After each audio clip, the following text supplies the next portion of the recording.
जिस्म के पट्टे, जोड़, लिगामेंट्स, टेंडन्स, बोन्स, जॉइंट्स, इन तमाम में दर्दें होती रहती हैं। सुबह उठेंगे तो ऐसे पट्टों में तनाव और खिंचाव होगा कि वो मूव नहीं करेंगे। थकावट, डिप्रेशन, एंग्जाइटी, चिड़चिड़ापन, सर में दर्द और इस किस्म की बेशुमार अलामात से पाला पड़ेगा।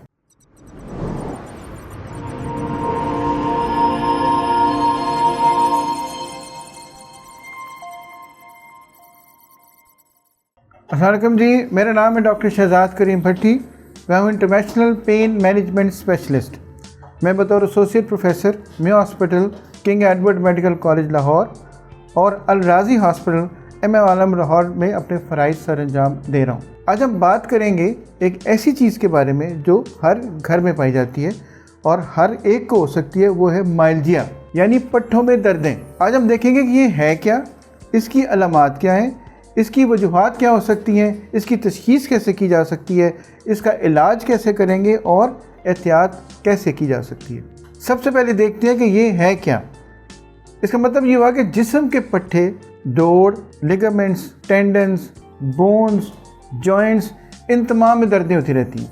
बाज़ औक़ात वजह समझ आती है और बाज़ औक़ात वजह समझ भी नहीं आती है। इसकी अलामात में सबसे पहले मॉर्निंग स्टिफनेस, सुबह उठेंगे तो ऐसे पट्टों में तनाव और खिंचाव होगा कि वो मूव नहीं करेंगे। डिक्रीज रेंज ऑफ मोशन यानी आप मूव करने की कोशिश करेंगे, जोड़ हिलाने की कोशिश करेंगे और वो प्रॉपर तरीके से जोड़ हिलेगा ही नहीं। उसके बाद थकावट, डिप्रेशन, एंग्जाइटी, चिड़चिड़ापन, सर में दर्द और इस किस्म की बेशुमार अलामात सुबह उठते ही आपको उससे पाला पड़ेगा। अब देखते हैं कि इसकी वजह क्या हो सकती है। इसकी बहुत सारी वजूहात हैं, जिनमें सबसे ज़रूरी चीज़ हमारी जो बुखार के बाद, फ्लू के बाद, डेंगू के बाद जिस्म में दर्दें होनी शुरू हो जाती हैं। फिर अगर थकावट ज़्यादा हो जाए, ओवरवर्क हो जाए, एक्सरसाइज ज़्यादा हो जाए, सुस्ती ज़्यादा हो जाए, उससे भी जिस्म में दर्दें रहती हैं। फिर औरतों में ख़ास तौर के ऊपर जब थायराइड का लेवल कम हो जाए, उससे भी दर्दें शुरू हो जाती हैं। फिर जिन लोगों को डायरिया होता है, उन लोगों को वाटर लॉस हो जाता है, नमकियात कम होना शुरू हो जाते हैं, उससे भी सारे जिस्म में दर्दें रहती हैं। इसकी बहुत सारी वजूहात हैं, लेकिन एंड यही है कि आपके जिस्म में हर वक्त कहीं ना कहीं दर्द होती रहेगी और जो बंदे को आम छोटी मोटी दवाई से आराम भी अक्सर नहीं आता। जो माइल्जियाज होते हैं आमतौर पे दो तरह के होते हैं, एक एक्यूट और एक क्रॉनिक। एक्यूट से मुराद हुआ जो फौरी है, मसलन किसी ने एक्सरसाइज ज़्यादा कर ली है, कोई थक ज़्यादा गया है, अपनी हिम्मत से ज़्यादा उसने काम कर लिया है, या कोई चोट लगी है, तो ये पट्टों की वो दर्दें हैं जो बाद में कुछ देर के बाद ठीक हो सकती हैं। एक होता है क्रॉनिक माइल्जिया, यानी अब जो मर्ज़ी कर लें वो दर्दें जारी रहती हैं। और इसकी एक निशानी ये भी होगी कि जब पट्टों को दबाया जाएगा कि बजाय इसके कि बंदे को आराम महसूस हो, उसकी दर्द ज़्यादा हो जाती है और उसको दबाना अच्छा महसूस नहीं होता। अब हम ये देखेंगे कि माइल्जिया और फाइब्रोमाइल्जिया में क्या फ़र्क है, जो कि एक वीडियो में पहले मैं माइल्जिया और फाइब्रोमाइल्जिया दोनों का जिक्र कर चुका हूँ। फाइब्रोमाइल्जिया में ये होता है कि ये नसों की या नर्व्स की ओवर एक्टिविटी को कहते हैं, इसलिए फाइब्रोमाइल्जिया को हम पहचान सकते हैं और एक ट्रिगर पॉइंट्स की मदद से।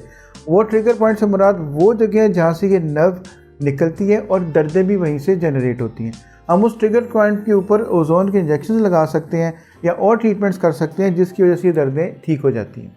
इसके अलावा ये दर्दें कुछ वायरसेस की वजह से भी होती हैं। एक सबसे ज़्यादा जो मशहूर वायरस को कॉक्सैकी बी वायरस कहते हैं, लेकिन इसकी निशानी ये होती है कि ये ज़्यादातर दर्दें जिस्म में चेस्ट और पेट के मसल्स में होती हैं। हमारे बाजू और टांगों के मसल्स में ये दर्दें कम होती हैं। अब हम आते हैं इसकी तशख़ीस की तरफ।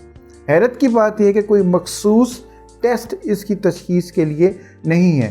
किसी मखसूस ब्लड के टेस्ट में, CT स्कैन में, अल्ट्रासाउंड में या MRI में ये दर्दें नहीं आती हैं। ये क्लिनिकल डायग्नोसिस है जो कि हिस्ट्री से ही आपको पता चल सकता है। इनडायरेक्ट टेस्ट या इलेक्ट्रोलाइट इम्बैलेंस के लिए टेस्ट कराए जा सकते हैं, लेकिन ये इनडायरेक्ट टेस्टिंग है, बाकायदा इसका टेस्ट कोई भी नहीं है। अब आगे इलाज की तरफ। इलाज जानने के लिए हमें ये ज़रूरी है कि इसकी वजह क्या हो सकती है।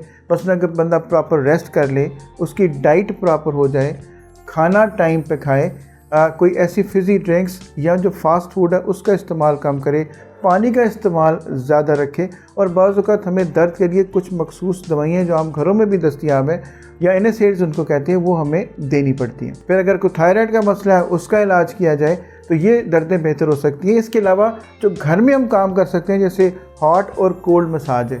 अब हॉट मसाज उस वक्त देना चाहिए जब खून की मिकदार या ब्लड सप्लाई ज़्यादा चाहिए। कोल्ड मसाज उस वक्त करना चाहिए जब सोजिश हो या आपको सोजन महसूस हो, तो उस वक्त कोल्ड मसाज करना चाहिए।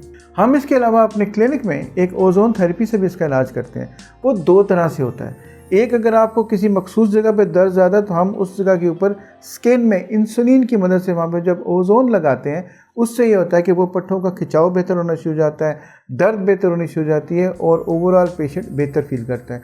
और वो लोग जिनको फिर ये दर्दें सारे जिस्म में रहती हैं और वो ठीक नहीं होती, तो उनके लिए हम एक और तरीका इलाज इस्तेमाल करते हैं, उसको मेजर ऑटो हीमोथेरेपी या MEH कहते हैं। उसमें करते हैं कि हम 100 ml ब्लड निकालते हैं, उसके अंदर ओजोन मिक्स करते हैं ख़ास तरीके से और उसको फ़ौरन ही वापस लगा देते हैं, और उसके साथ हम हाई डोज विटामिन C की ड्रिप्स लगाते हैं। ये क्या करती हैं कि तमाम जिस्म को ऑक्सीजन सप्लाई करती हैं, और जो विटामिन C है ये इसको एक जादू की दवाई कहा जाता है। ये तमाम जिस्म को एनर्जी सप्लाई करती है। जब आपकी एनर्जी बेहतर हो जाएगा, मसल के अंदर ऑक्सीजन लेवल बेहतर हो जाएगा, तो अक्सर औक़ात ये दर्दें बहुत बेहतर हो जाती हैं और बाज़ औक़ात हमें इसके चंद एक सेशंस करने पड़ते हैं। तो ये वो तरीके इलाज है जिनका कोई नुकसान नहीं है, कोई साइड इफ़ेक्ट नहीं है, कोई स्टीरॉयड नहीं है, कोई एंटीबायोटिक नहीं है, तो ये इफ़ेक्टिव बहुत ज़्यादा हो सकते हैं।